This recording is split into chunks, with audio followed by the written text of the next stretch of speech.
사랑의 생평화소리 KCR 뉴질랜드 뉴스입니다. 호주인들은 뉴질랜드의 델타 변종과의 싸움에 대해 격찬하고 있습니다. 호주의 대표적인 뉴스 사이트 news.com.au에서 발행한 뉴질랜드가 델타 변종에 맞서 성공한 방법이라는 제목의 기사는 2020년 3월 코비드 대유행이 시작된 이래 뉴질랜드가 어떻게 상대적으로 코비드 없는 상태를 유지했는지를 칭찬했습니다. 이 기사는 모든 역경에도 불구하고 뉴질랜드는 델타를 이길 수 있으며 최소한 낮은 수치를 억제할 수 있는 것으로 나타났으며 8월 28일에 83건으로 정점을 찍은 후 사례는 꾸준히 추적되어 왔으며 모델레들은 앞으로 몇 주 내에 한 자리 숫자에 도달할 것으로 예측했다고 명시했습니다. 모델레들은 뉴질랜드가 시드니보다 더 성공적이었던 세 가지 주요 원인을 요약했습니다. 첫 번째는 백신 접종이 90%로 높이면 다시 개방하는 전략으로 전환할 계획이었지만 처음부터 제거 전략에 대한 확고한 정치적 약속이 있었다고 마이클 베이커 교수는 말했습니다. 두 번째는 관계자들이 지역사회에서 전파의 증거가 있을 때 조기에 고강도 방식을 사용하는 것으로 이는 진행 중인 코비드 전파가 감지되면 가장 엄격한 경보 레벨 4로 빠르게 이동하는 것을 의미합니다. 마이클 교수는 세 번째 이유로 제거 전략과 그에 필요한 것에 대한 매우 효과적인 대중의 참여라고 말했습니다. news.com.au만이 뉴질랜드의 접근 방식을 칭찬한 것은 아닙니다.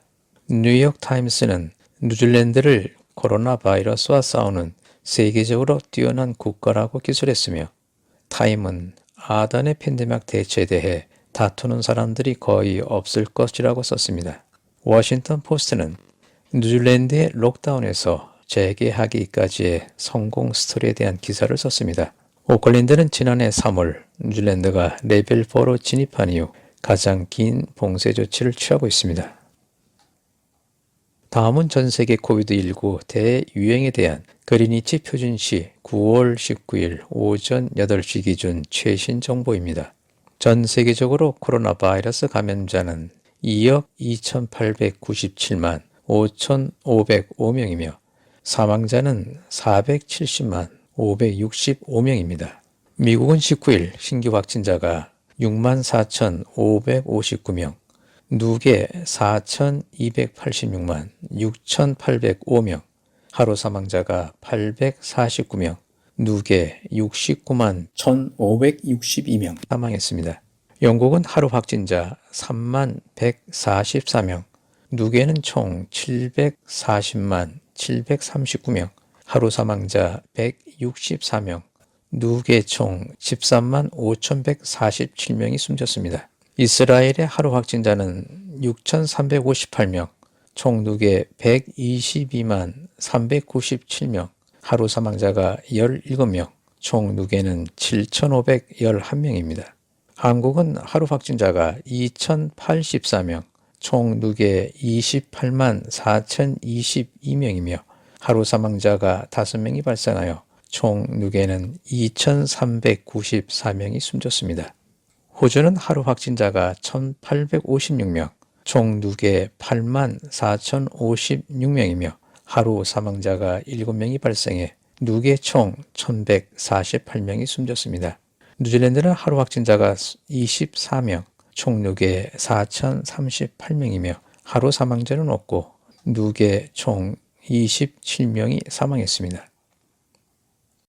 뉴질랜드는 새로운 오커스 조약에서 제외된 후 국방에 대해 농담이라는 꼬리표를 달고 있습니다. 호주, 미국, 영국 간의 방위 협정은 인도태평양 지역의 협력을 공식화할 것이며 이 지역에서의 중국의 증가하는 힘에 대한 균형치로 간주됩니다. 이 협정에 따라 세 나라는 호주 해군의 원자력을 동력으로 하는 재래식 무장을 갖춘 잠수함을 공급하는 것을 포함하여 첨단 기술을 공유하게 됩니다.